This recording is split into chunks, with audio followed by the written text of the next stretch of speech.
ಆಗೇ ಇರ್ತೀನಿ ನಿಮ್ಗೆ ಅಂದ್ರೆ ಏನಂತೀರಿ?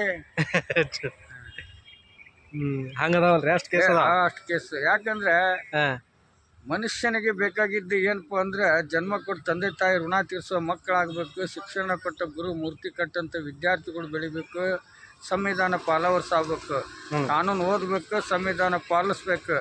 ಯಾಕಂದ್ರೆ ಇವತ್ತ ಸಂವಿಧಾನ ಇದ್ದಿದ್ರಿಂದ ಎಲ್ಲ ದೇವಾನುದೇವತೆಗಳು ಮಡಿಯಾಗಿ ಇರೋದು. ಸಂವಿಧಾನ ಇಲ್ಲ ಅಂದ್ರೆ ಯಾವ್ದಕ್ಕೆ ಭದ್ರತೆ ಐತಿ ಹೇಳ್ರಿ? ನಮ್ಗೆ ಇಲ್ಲ, ಹೌದಲ್ಲ? ಅದಕ್ಕೆ ನಮ್ಗೆ ಏನಪ್ಪ ಅಂದ್ರೆ ಮನಸ್ಸಿದ್ರೆ ಮಾರ್ಗ, ಮನಸ್ಸಂದ್ರೆ ಸಂವಿಧಾನ, ಮಾರ್ಗ ಅಂದ್ರೆ ಹೌದಲ್ರಿ ದೇವ್ರು ನಮ್ಗೆ ಸನಾತನ ನಾವು ನಂಬಿ ನಡಿತೇವೆ. ಬುಕ್ ನೀವು ಓದಿರ? 9ನೇ ಕ್ಲಾಸ್ ಓದಿದ್ದು. ವಿದ್ಯೆ ಅಲ್ಪ ಇದ್ರೂ ಬುದ್ಧಿ ಜಾಸ್ತಿ ಐತಿ, ಮುಕ್ಕಾಲ ಐತಲ್ಲ. ಅಂಬೇಡ್ಕರ್ ವಿದ್ಯೆ ಜಾಸ್ತಿ ಇಟ್ಕೊಂಡ್ರ, ಅನುಭವ ತಿಳ್ಕೊಂಡು ಸಂವಿಧಾನ ಬರೆದ್ರು. ಅವ್ರು ಏನಂದ್ರೆ ಲಾಸ್ಟ್ ಕಾನೂನು ಗೊತ್ತಿದ್ದವ್ರಿಗೆ ಕಾನೂನನ್ನ ಕಾನೂನ್ಲೆ ಮಟ್ಟ ಹಾಕ್ರಿ, ಕಾನೂನು ಗೊತ್ತಿಲ್ಲದವ್ರು ಮುಳ್ಳನ್ನು ಮುಳ್ಳಿಂದನೇ ತೆಗೀರಿ ಅಂತಂದು ಅವರು ವರದಿ ಕೊಟ್ಟಂತ ಇತಿಹಾಸಗಾರರು ಅವ್ರಿಗೆ ನಾವು ದೇವ್ರು ಅಂತೀವಿ. ಏನಂತೀರಿ?